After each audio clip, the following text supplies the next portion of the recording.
ketidaknyamanan kita sering sekali itu karena orang yang hadir. Saya ambil jantungnya, bayar 2 miliar, mau nggak?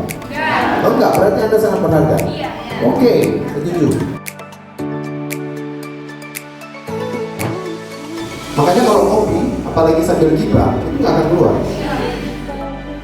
Makanya kalau ada Pak Presiden di sini, kita akan mengucapkan terima kasih Pak Presiden sudah hadir di kelas kami.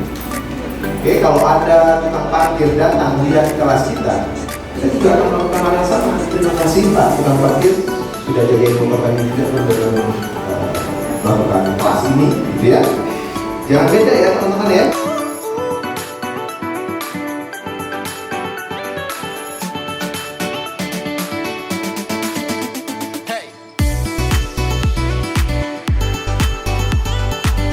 Dan bahasa yang baik dan benar adalah bahasa yang sesuai kita tempati.